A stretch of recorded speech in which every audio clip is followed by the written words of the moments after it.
Bosan atau tidak nyaman dengan tes PCR usap, tes PCR kumur bisa dijadikan alternatif. Tes PCR kumur merupakan pemeriksaan untuk mendeteksi virus corona dalam tubuh. Dengan cara berkumur, tingkat akurasi tes PCR kumur tidak jauh berbeda dengan tes PCR usap. Meningkatnya jumlah kasus COVID-19 di Indonesia membuat pemeriksaan COVID-19 marak dilakukan. Per April 2021, pemerintah resmi mengeluarkan terobosan metode pemeriksaan baru, yakni PCR kumur sehingga pasien tidak perlu merasakan sakit seperti pada metode tes usap atau swab. Metode pemeriksaan ini serupa dengan PCR swab, yakni pengambilan sampel melalui nasofaring dan orofaring tetapi hanya dengan berkumur.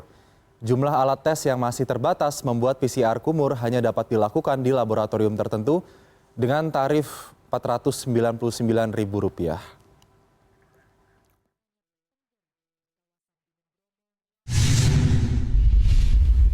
Tes PCR dengan metode kumur yang menjadi alternatif untuk melakukan tes COVID-19 diklaim memiliki tingkat sensitivitas mencapai 95% dengan harga di bawah harga PCR dengan metode usap. Kami telah terhubung dengan produser lapangan CNN Indonesia Novanaya Antaka.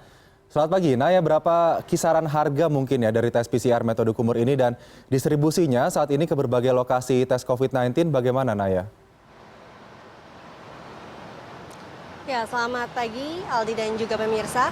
Untuk kisaran harga memang sudah mengalami penurunan jika pada bulan Juli ketika lonjakan kasus COVID-19 cukup tinggi memang harganya berkisar di angka Rp799.000, namun hari ini sudah turun harganya yaitu Rp495.000. Dan memang untuk tes PCR kumur sendiri memang belum bisa dilakukan di seluruh lab di Indonesia, khususnya di DKI Jakarta, karena memang hanya beberapa lab saja yang sudah bisa melayani tes PCR kumur. Salah satunya di GSI Lab yang ada di Jakarta, yang ingin melakukan tes PCR kumur bisa melakukannya di salah satu GSI Lab di Kuningan ataupun di daerah Cilandak tempat saya melaporkan. Berbicara mengenai tes PCR kumur, memang ini sudah diberikan izin edarnya oleh Kementerian Kesehatan dan juga sudah diperkenalkan sejak Juli lalu, di mana tes PCR kumur merupakan pemeriksaan pendeteksian COVID-19 di dalam tubuh dengan cara pengambilan sampel dengan cara berkumur. Memang tahapannya juga tidak terlalu rumit, di mana nanti pasien akan diberikan cairan atau larutan tertentu, kemudian pasien diminta untuk berkumur selama 10 hingga 15 detik. Setelah itu cairan tersebut dimasukkan ke dalam tube, lalu akan dikirimkan ke laboratorium untuk diuji klinis.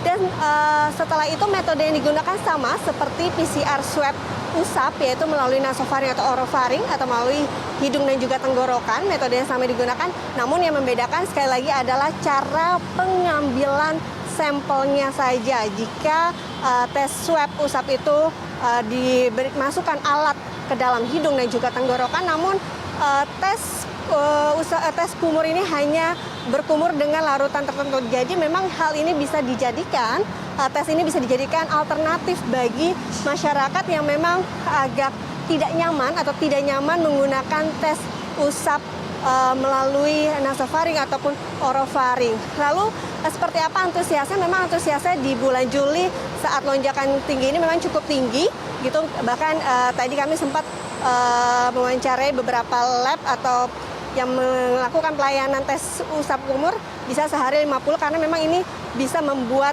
pasien lebih nyaman. Dan memang dikhususkan untuk pasien-pasien yang kesulitan atau tidak nyaman melakukan tes usap seperti lansia ataupun balita. Dan untuk mempertajam atau meningkatkan keakurasian, diharapkan pasien sebelum melakukan PCR kumur atau setidaknya 30 menit sebelum melakukan tes harus melakukan beberapa hal, yaitu tidak makan atau minum, kemudian tidak merokok. Setelah itu juga disarankan tidak berkumur atau menggunakan cairan kumur. Hal ini dilakukan untuk meningkatkan keakurasian atau ketepatan agar tidak terjadi false negatif atau kesalahan dalam hasil PCR. Berbicara mengenai keakurasian, seperti apa keakurasian PCR kumur dibandingkan dengan PCR swab atau usap dari nasofaring dan juga orofaring, memang dari Kepala LBM Eijkman Pak Amin Pak Amin Subedri juga mengatakan bahwa keakurasiannya juga cukup baik, yaitu berkisar 95%, bahkan Bio Farma juga mengklaim angkanya bisa hampir 99%. Namun sekali lagi memang masih terus dilakukan penelitian karena memang walaupun akurasinya juga cukup baik atau bisa dikatakan tidak jauh berbeda dengan tes PCR usap melalui nasofaring yaitu berkisar 95%, namun untuk perjalanan menggunakan transportasi udara seperti pesawat masih belum diizinkan menggunakan tes usap kumur, sehingga memang masih diutamakan adalah tes usap melalui nasofaring maupun orofaring atau hidung dan juga tenggorokan. Aldi. Oke, baik. Jadi sampai saat ini masih belum diperbolehkan untuk menggunakan hasil tes dari PCR kumur ini untuk melakukan penerbangan udara sebagai salah satu persyaratan jika belum melaksanakan 2 kali dosis vaksinasi. Baik, untuk sementara terima kasih produser lapangan CNN Indonesia Novanaya Antaka melaporkan dari Jakarta.